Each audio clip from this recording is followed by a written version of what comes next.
আপনারা অকারণে বিচলিত হবেন না।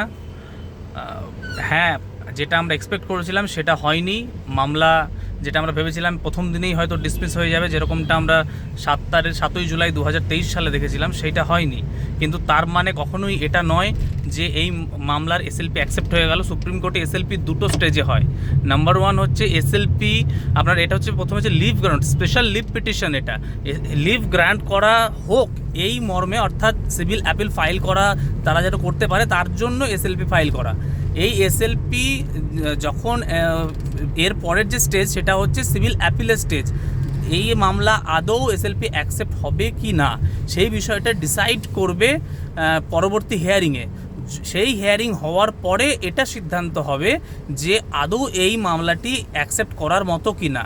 আমাদের এখানে যেটা করণীয় সেটা পরবর্তী আমাদের কর্মকাণ্ড, সেখানে আমাদের সমস্ত এদিকের কাজকর্ম, আমাদের যা পেন্ডিং কাজকর্ম আছে, অর্থাৎ আমাদের এখানে পার্টি হওয়ার জন্য যে সমস্ত কাগজপত্র সাবমিশন সেগুলো থেকে শুরু করে আমাদের নিজেদের ডকুমেন্টস আমরা যেগুলো অলরেডি এর আগে নিয়েছিলাম, সবার মনে থাকবে সেই সমস্ত ডকুমেন্টস, এবং তার মধ্যে যেই ডকুমেন্টসগুলো ইম্পর্টেন্ট আমাদের প্রডিউস করা দরকার সেই সমস্ত ডকুমেন্টস আমরা প্রডিউস করব খুব তাড়াতাড়ি।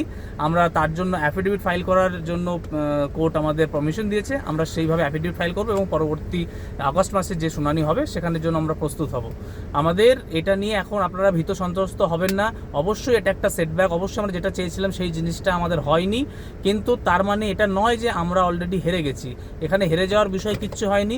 জজ সাহেব বুঝতে চাইছেন যে এখানে কোন কোন বিষয়গুলো রয়েছে, টেট সার্টিফিকেট থেকে শুরু করে টেটের কোয়ালিফিকেশন থেকে শুরু করে অন্যান্য বিষয়গুলো উনি বুঝতে চাইছেন। সুতরাং সেই জায়গায় আমাদেরকে এটা বোঝাতে হবে যে we all are TET qualified and duly eligible on all circumstances and all test, we have clear all the test. সুতরাং সেই জায়গাগুলোকে আমরা ক্লিয়ার করব এবং পরবর্তী হিয়ারিংয়ে আমাদের যে মূল ভূমিকা সেইটা এই জায়গাগুলোকে ক্লিয়ার আউট করার উপরই বেসিক্যালি থাকবে।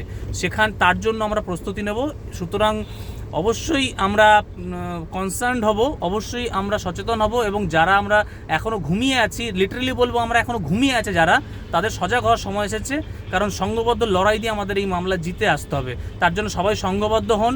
যারা ছড়িয়ে ছিটিয়ে আছেন তাদের বলবো ইমিডিয়েটলি আপনারা একত্রিত হন এবং আপনারা অ্যাডমিনদের সাথে যোগাযোগ করুন এবং আপনারা যে ফার্দার প্রসিডিওর সেই প্রসিডিওরের মধ্যে পার্টিসিপেট করুন। তার কারণ এখানে প্রত্যেকের নিজস্ব এলিজিবিলিটি প্রুফ করার জায়গা এসছে। কারণ জজ সাহেব একটা জায়গাতে বলেছেন যে যদি কাউকে দেখা যায় যে 60 বছর বয়স হওয়ার আগে যদি এটা পাওয়া যায় যে, বা 60 বছর হওয়ার পরে যদি এটা পাওয়া যায় যে তার সে টেট কোয়ালিফাইড ছিল না, তাহলে যে এডুকেশন ইম্পার্ট করা হবে সেটার দায়িত্ব কে নেবে? তো সেই জায়গায় দাঁড়িয়ে আমাদের প্রত্যেককে কিন্তু এখানে নিজেদের এলিজিবিলিটিটা প্রুফ করার সময় এসেছে। তাই সেখানে কোনো রকমের দুর্বলতা, কোনো রকমের শিথিলতা কাম্য নয়। তাই সবাইকে বলবো জাগার সময় হয়েছে, প্রত্যেকে জেগে উঠুন এবং এই মামলায় নিজেদের যোগ্যতার প্রমাণ দিয়ে এসএলপি অ্যাকসেপ্ট হওয়ার আগেই এই মামলা জিতে আসার যে জন্য যা করণীয় তার জন্য সবাই প্রস্তুতি নিন।